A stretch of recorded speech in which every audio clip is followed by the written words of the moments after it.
In this video, we'll be going through problems involving dilutions, mixtures of strong acids and bases, and how to set up the ice table. Let's get to it.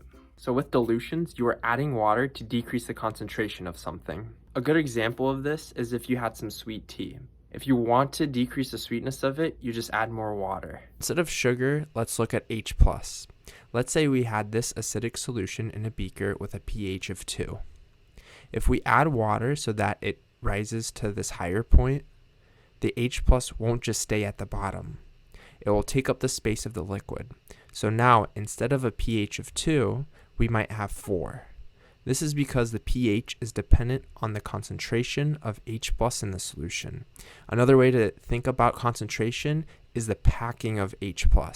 So if we decrease the packing of H+, we decrease the number in the negative log, and that increases our pH. So let's do an example. Calculate the pH change when 500 milliliters of 0.02 molar HCl is added to 1 liters of water.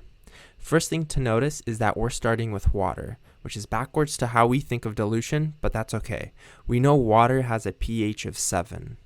Next, we know we have the volume and molars of the strong acid HCl, and these moles and volume multiplied together get us our moles. So when we do this, we get this value of 0.01. Next, we put these moles over the new total volume. This is the 1 liter of water that we started with, plus the 0.5 liters of HCl that we added. So when we add these volumes together, we get a total volume of 1.5 liters. To find the new concentration of HCl in molars, we will divide the moles from earlier by this new volume. And when we do so, we get our new concentration of HCl. As we learned from last video, we know HCl is a strong acid. So it's the equivalent to the amount of H+ we have.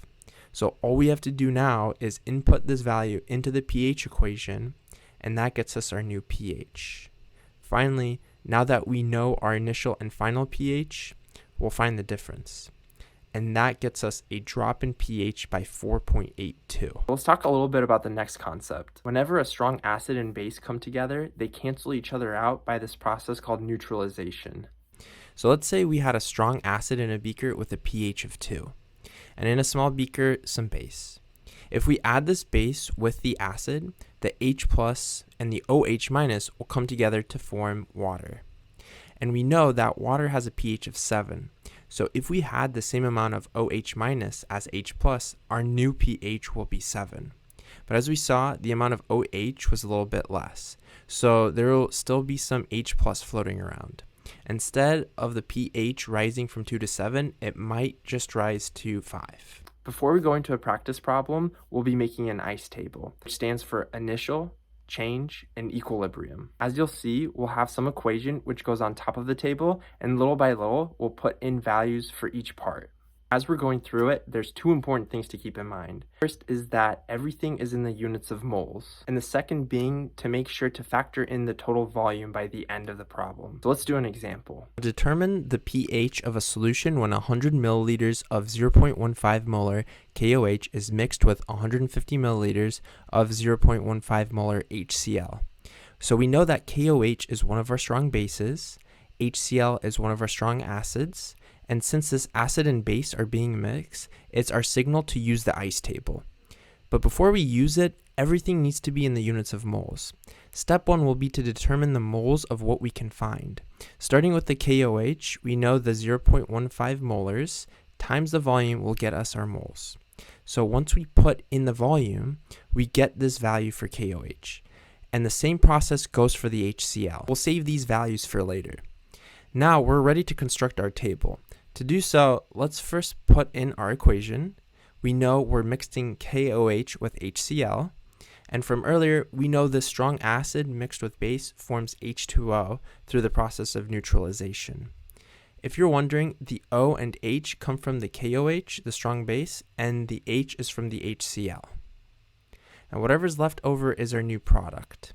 Next, we'll put in the ICE, so our initial moles, change in moles, and the equilibrium. From earlier, we know that the moles of KOH is 0.015 and HCl is 0.0225. Next, identify the lower value. and that lower value will always go down to 0 by the end. Next, we know that for KOH to go down to 0, our change needs to be 0.015. Know this rule: however much we add or subtract to a chemical, we do the same change to ones on the same side of the equation. So in other words, if we drop KOH by 0.015 moles, that's how much our HCl will be dropped by. And that ends us up with 0.075 moles of HCl. We know HCl is a strong acid, so if we divide its moles by the total volume, that gets us our molars, and from there we can find our pH. So our next step is to do exactly that. From our moles of HCl, which is the equivalent of H plus because it's a strong acid, we will divide by the new total volume, which is the 150 milliliters of HCl plus the 100 milliliters of KOH. Together they get us 250 milliliters, which is equivalent to 0.25. After dividing, we get 0.03 molars of H+. And finally, we plug this into our pH equation to get us our answer. In the next video, we'll be discussing weak acids and bases and how to solve problems involving buffers. I'll see you there.